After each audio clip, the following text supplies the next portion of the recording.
सबसे अहम मसला है जिस पर मैं आपका ध्यान ले जाना चाहती हूं और जानना चाहती हूं आपसे। अगर हम उत्तराखंड की बात करें, पूरे देश में कोरोना के ग्राफ में गिरावट देखने को मिल रही है, लेकिन उत्तराखंड में ये आंकड़ा नीचे की ओर फिलहाल जाता नहीं दिख रहा। इसकी वजह क्या है? क्या यहां पर टेस्टिंग ज्यादा हो रही है या फिर कोई और?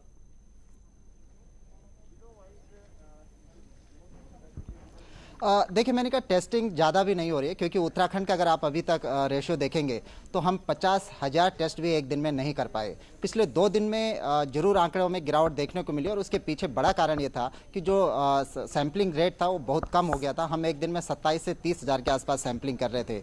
कल 35,000 के आसपास सैम्पलिंग हुई, तो आपने देखा कि करीब 7,000 के आसपास केस फिर बढ़कर आ गए।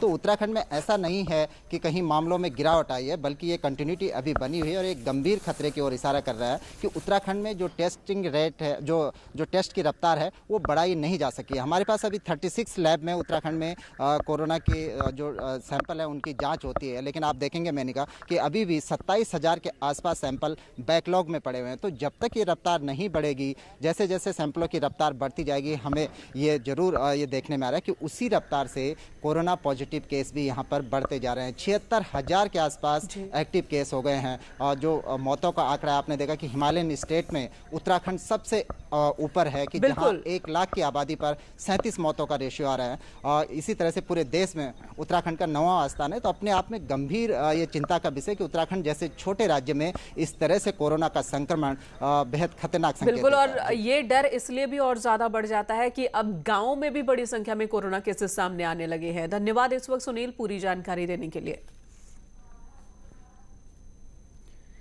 इधर देहरादून में पुलिस के साथ बदतमीजी करना एक युवती को महंगा पड़ा। पुलिस ने युवती के खिलाफ शहर कोतवाली में आपदा प्रबंधन एक्ट के साथ सरकारी काम में बाधा डालने पर केस दर्ज किया है। डीजीपी ने कहा कि ऐसे लोगों को सरकारी नौकरी के साथ ही पासपोर्ट बनाने में भी आगे दिक्कत आती है।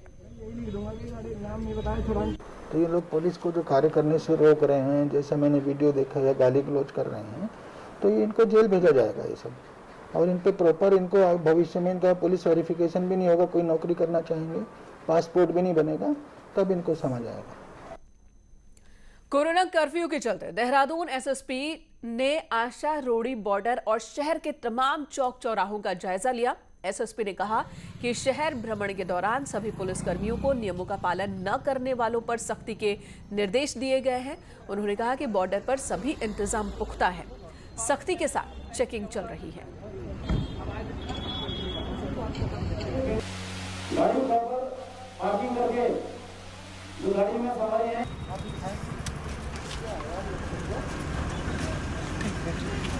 आशा रोड़ी बैरियर पर देखने का जो मुख्य ये था कि कितने वाहन वहाँ से आ रहे हैं, उनका प्रॉपर रजिस्ट्रेशन वगैरह हो रहा है कि नहीं हो रहा है। तो वहाँ पर जब देखा गया तो वहाँ पर व्यवस्थाएं ठीक चल रही हैं, और जिन लोगों के अपने रजिस्ट्रेशन नहीं है तो वहाँ पर रजिस्ट्रेशन कराने की भी व्यवस्था की गई है। ये एक सतत प्रक्रिया है, लगातार चल रही है।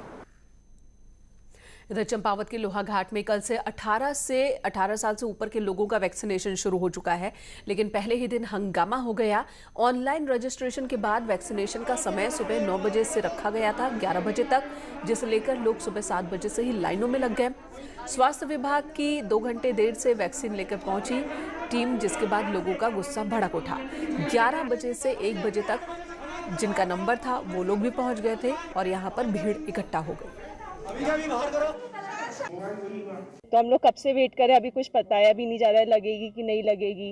रोज स्लॉट बुक कर रहे हैं, रोज आ रहे हैं, पता नहीं कब लगेगी। एक बार क्लियर पता चल जाए कि कब लगनी है, क्योंकि हम लोग के पास और भी काम होता है और कोविड इतना फैला हुआ है। सुबह 7 बजे से हम यहाँ लाइन पे लगे हैं और ये लोग बीच में से किसी को घुसा रहे हैं अंदर, और पीछे वालों को नहीं लग रहा है। जो सुबह से खड़े हैं उनको नहीं लग रहा है, और जो बीच से घुस रहे हैं उनको लग रहा है अंदर वैक्सीन। यहाँ पे पहला दिन था, और जैसा कि मैं यहाँ पे आया तो लगभग 1.5 घंटे देर से वैक्सीनेशन का कार्य प्रारंभ हो रहा है। तो यदि ये कहाँ पे लेकुना रहा, इसके लिए अलग से जांच की जाएगी, और यदि कहीं पे कोई कमी लगती है, कहाँ किस स्तर